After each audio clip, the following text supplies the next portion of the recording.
tiene que ver con la planeación didáctica. De ahí pues tenemos la elaboración de planeaciones didácticas. Les va a servir para aquellas profesiones que se dedican a la enseñanza, ¿de acuerdo? Entonces, por ejemplo, si en algún momento no solo las personas de educación propiamente que estudiaron una licenciatura en pedagogía, en educación o similares, elaboran este tipo de planeaciones. También docentes, por ejemplo, que se dedican a la enseñanza de arquitectura, algunas ingenierías, matemáticas, etc. Entonces, vamos a ver algunos elementos para que ustedes lo puedan realizar desde sus casas. Para ello, bueno, vamos a dar una pequeña introducción y vamos a ver que dentro de la elaboración de las planeaciones didácticas es importante tener los contenidos, los temas, los objetivos, las actividades, los tiempos y la evaluación. No se preocupen, en este video vamos a ir explicando poco a poco en qué consiste cada uno de ellos y cómo es que podemos trabajarlos. Entonces, para empezar, es importante iniciar con los contenidos y temas. Yo como docente debo de saber qué es lo que le voy a dar a mis alumnos. Entonces, puede ser el tema de, se me ocurren las emociones. Dentro de esas emociones, pues van a haber ciertos contenidos y se van a desglosar.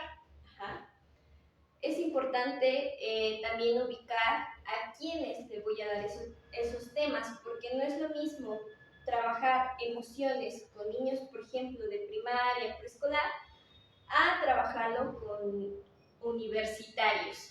Entonces tenemos que también ubicar a quiénes vamos a dirigirnos o a quiénes vamos a impartir clase.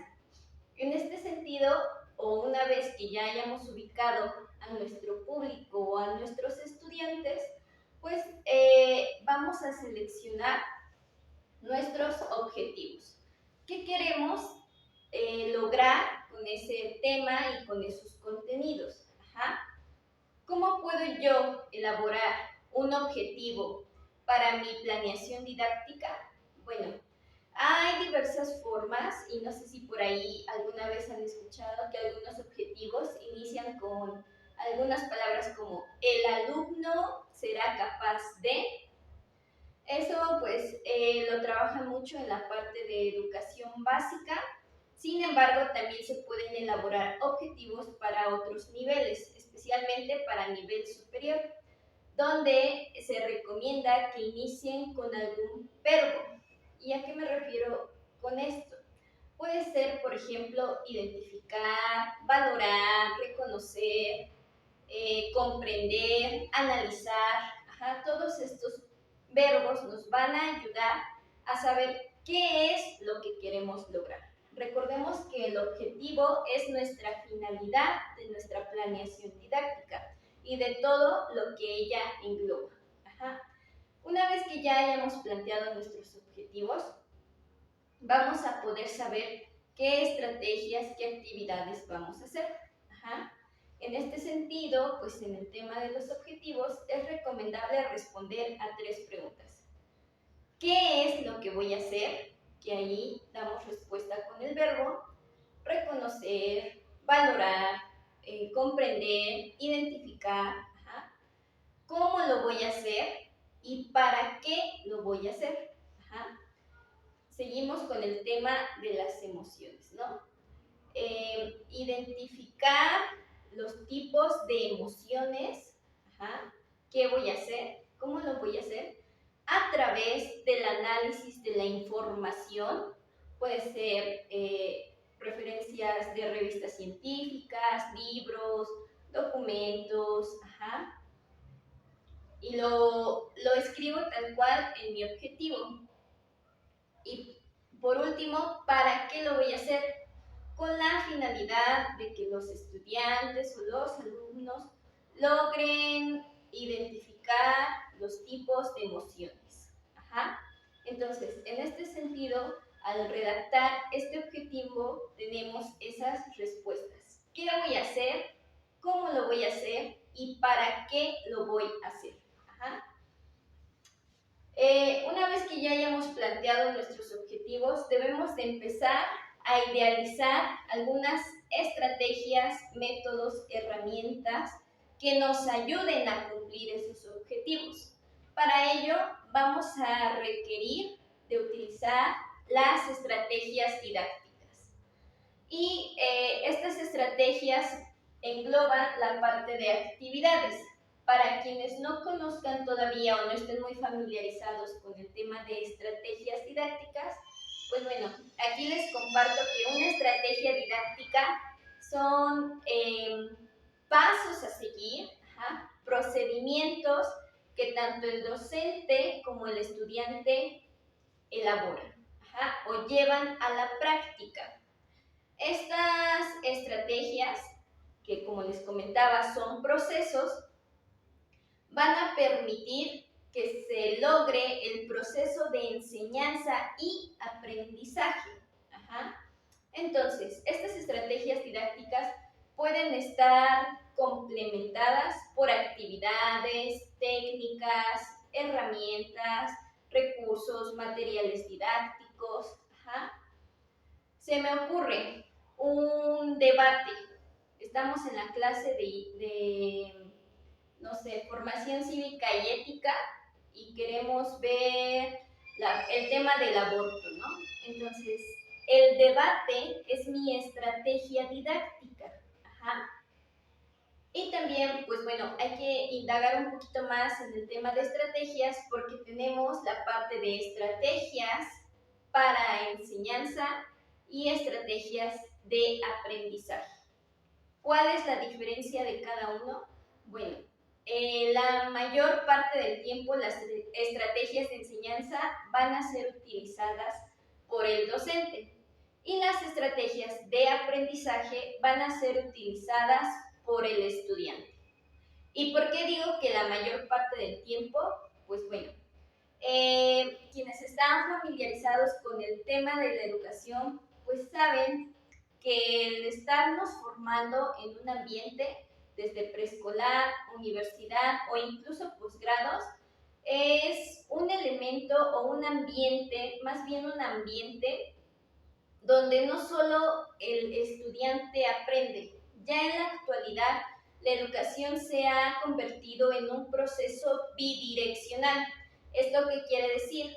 Que no solo ustedes como estudiantes están aprendiendo, sino también nosotros de este lado como profesores estamos aprendiendo también de ustedes. Y esto no quiere decir que los docentes no conozcan de su tema, por el contrario, pueden ser expertos, pero gracias a los alumnos con sus ejemplos pueden fomentar un ambiente colaborativo, un aprendizaje en el que todos estén involucrados. Entonces, no solamente son estrategias de enseñanza únicamente para los docentes y estrategias de aprendizaje únicamente para los estudiantes, puede combinarse.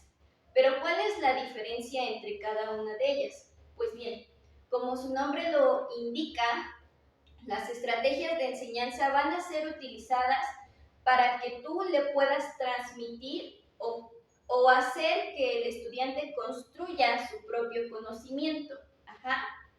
Y las estrategias de aprendizaje van a ser utilizadas para que justamente el educando o el estudiante pueda adquirir, apropiarse y construir su propio aprendizaje. Entonces, puede ser que una estrategia, de manera general, se convierta en estrategia de enseñanza o en estrategia de aprendizaje. Vamos a ver un caso. Si yo docente utilizo o elaboro un mapa, se me ocurre conceptual, para explicar, no sé, el funcionamiento de la célula, al yo docente utilizar ese mapa conceptual, lo estoy convirtiendo en una estrategia de enseñanza. Por el contrario, si yo docente le pido a mis estudiantes que elaboren ese mismo mapa conceptual con el mismo tema, porque quiero que ellos aprendan y construyan su propio conocimiento, ya ese mapa conceptual se convierte en una estrategia de aprendizaje, porque ese es su objetivo, que el estudiante aprenda. Ajá. Entonces, podemos tener muchas estrategias didácticas y las vamos a ir clasificando en estrategias de enseñanza o en estrategias de aprendizaje según sea el caso o según sea la persona que lo esté utilizando. Por eso, bueno, en esta parte tenemos las actividades. Recordemos que las estrategias están compuestas por actividades, técnicas, algunas dinámicas, y esto puede contribuir dentro de la formación o la educación que se está percibiendo. Otro dato muy importante es la cuestión del tiempo. Debemos de planear nuestro inicio, nuestro desarrollo y nuestro cierre en nuestra clase. Esto justamente va a evitar que tengamos muchos tiempos muertos o por el contrario, que nos falte tiempo para dar nuestra clase. Para ello, pues primero hay que hacer un reconocimiento de nuestros estudiantes. ¿Y cómo hago ese reconocimiento? En la fase de inicio, o incluso antes de dar esa clase, debo de asegurarme que saber si el estudiante sabe o no del tema que les voy a dar, o le voy a dar. Entonces, para ello puedo hacer en mi planeación didáctica una fase de activación de conocimientos previos y destino justamente tiempo. ¿Cuánto? Puede ser 5 minutos, 10 minutos, va a depender de la actividad, pero es una pequeña dinámica que no nos debe de llevar media hora si la clase es, por ejemplo, de 1 hora.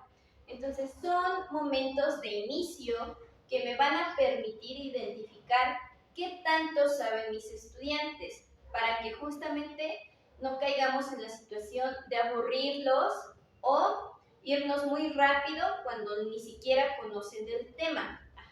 Entonces, esto me va a permitir justamente adaptarme a las condiciones que tiene cada uno de ellos y yo pueda dar mejor mi clase. La segunda fase de una planeación didáctica es la parte del desarrollo. Aquí puede participar el docente y el estudiante, que recordemos que en la actualidad se solicita que los estudiantes sean más activos, sean responsables de su propio conocimiento. Entonces, ellos van a tener también que indagar, ser autodidactas, autónomos para la búsqueda de información. El docente, en este caso, en la actualidad cumple con su función de ser un guía para el aprendizaje. Entonces, pudiera plantearle algunas preguntas, alguna actividad antes, previa a la clase, para que cuando lleguen se pueda armar, por ejemplo, un foro de discusión o un grupo focal o un intercambio de preguntas y respuestas. Mientras el docente va dando la clase, pues sabe que sus estudiantes ya conocen un poco de ello. O si es la primera vez que se va a abordar, pues ver en estos tiempos cuánto me va a tomar a mi docente explicar este tema y desarrollar una actividad. Entonces les digo, por eso es muy importante tener a consideración los tiempos.